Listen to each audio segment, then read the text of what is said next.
जहान जी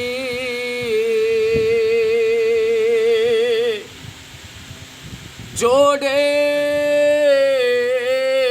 जोड़ जहान जी जॾहिं जोड़िया जन सार हादी हामी हाशमी सरदार सरदार सूहे साहबन सथ में विच मस्जिद मणियादार चारई चंगा चौधार होया हे कांदा हबीब से या अल्लाह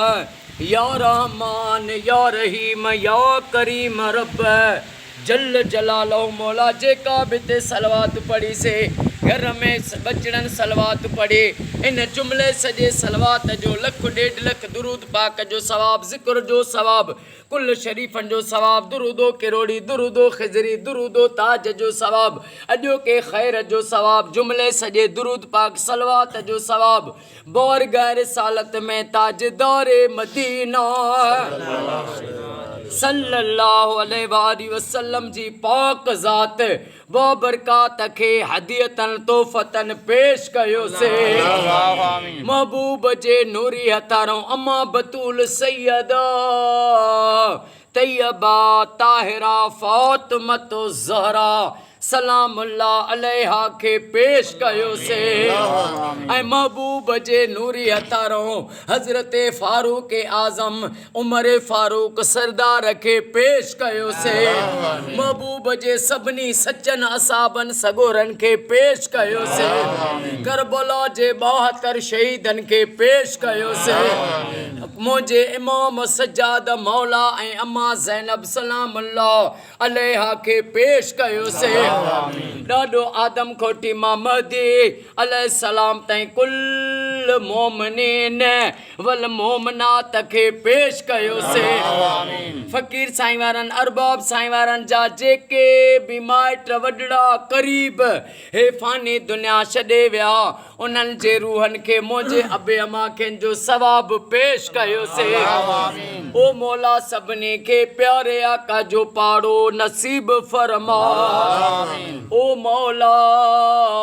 पहिरीं मुहर्रम जो वास्तो थी जेको सभिनी खां ॾाढे आख़िर ताईं दुआ जे आमीन चवे उनके कॾहिं कोसो वाह भी न लगे मौला जिया दुआ कबूल फरमा आमीन ओ मौला ए करीम अजो को साईं हाजी साईं जो हाजन अली मेतलो साईं जो खैर पंहिंजी बारगाह में उहद जबल जेॾो लिखण कबूल फरमा आमीन ओ मौला हाजन अली साईं के साईं जे सभिनी घर वारनि खे बाबा अरबाब अली मेतलो साईं के साईं जे बचड़नि खे पुटनि न्याणियुनि खे भाइरनि के बचड़न न्याणियुनि खे क़यामत ताईं शादो आबाद फरमा आमीन ओ मौला अज जेके भी दुआ में वेठा हो अज असां सभिनी जो बेड़ो तार ओ मौला हर मोमिन मुसलमान के हुबे अहले बैत हुबे सहाबा ऐं हुबे औलिया नसीब फरमा आमीन ओ मौला असां के ग़मे हुसैन खां सवा दुनिया जे ॿियनि गमन खां बचा पनाह अता फरमा आमीन महबूब जी सारी उम्मत के फिरके वारत खां बचा आमीन ओ मौला ए करीम हर मोमिन के इया सादत दे त पंहिंजे घर में सलवात पढ़ाए हर मोमिन जे घर लख सलवातूं थियनि या दुआ कबूल फरमा आमीन साईं हाकिम अली रिंद बलोच साईं के सेहत ऐं खिज़री हयाती अता फरमा आमीन जेके भी दुआ जा हथ खयूं वेठा असां सभिनी जा हथ खाली न मोटा मिठे मोहम्मद जो वास्तो थी असां सभिनी जो बेड़ो तार आमीन जेके बीमार आहिनि उन्हनि खे शफ़ात फरमा